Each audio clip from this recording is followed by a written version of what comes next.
اشارہ ہے کہ انتہائی درجے کی مشکل بھی اس کے ورد وظیفے سے اللہ تعالی آسان کر دیتا ہے۔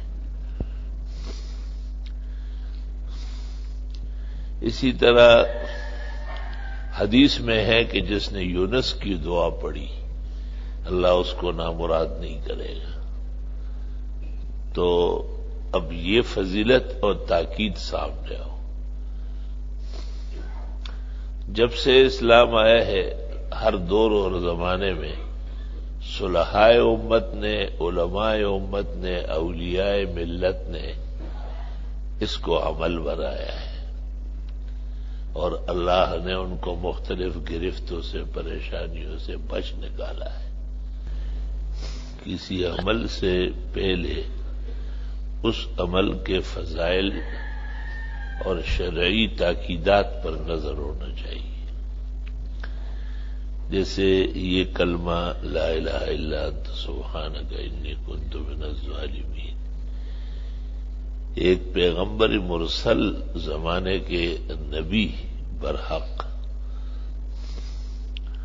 ان کی ایک خطرناک مشکل کو کافی ہو گئی تھی کہ وہ دریا میں پھینکے گئے، مچھلی کھا گئی، اور پھر اس کلمے کے پڑھنے سے اللہ ان کو کنارے پر صحیح سلامت لے آئے۔ کا تمام اعمال سے سرفراز ہے۔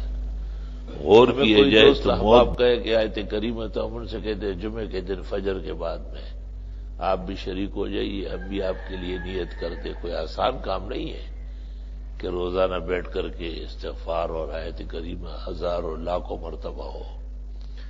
یا تو چونکہ بکثرت افراد ہے، جمعے کی فجر ممتاز فجر ہے، پیغمبر نے یہ جو دو صورتیں پڑھی ہے سجدہ و دہر، محدثین کہتے ہیں ناغہ نہیں ہوا ہے۔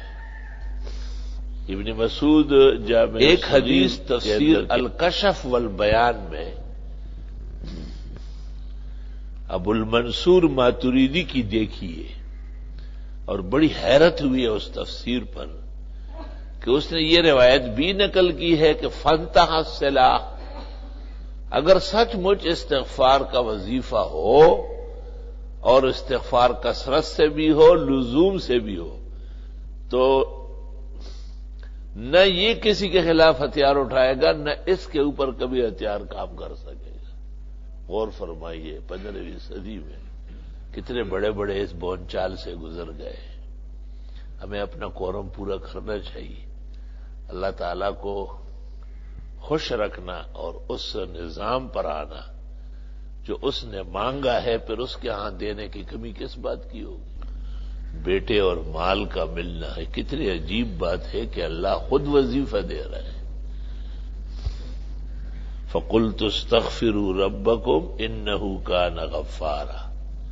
حضرت نوح کہتے ہیں کہ میں تمہیں کہہ چکا ہوں کہ استغفار کرو، معاف ہو جاؤ گے۔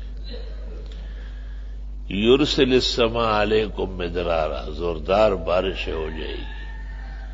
وَيُمْدِدُكُمْ بِأَمْوَالٍ وَبَنِينَ، اور مدد دے دے گا تمہیں مال اور بیٹے دے کر۔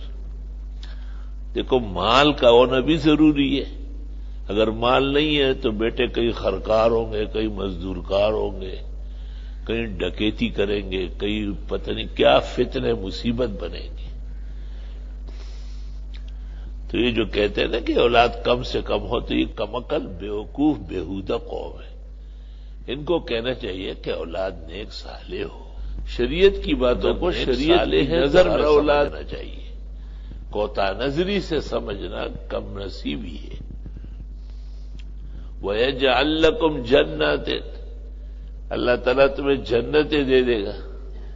تب دیکھو جنت تو ہمارا ایمان ہے کہ اللہ نے مرنے کے بعد ایک زبردست طب تسلی خوشی کی جگہ بنائی، اور مومن مسلم کو وہ نصیب ہوگی انشاءاللہ تعالی۔ لیکن دنیا میں بھی اس کے مظہر ہم دیکھتے ہیں، دینی ادارے جنت ہے، مختلف شاخیں جنت ہے، نوری آباد جنت ہے،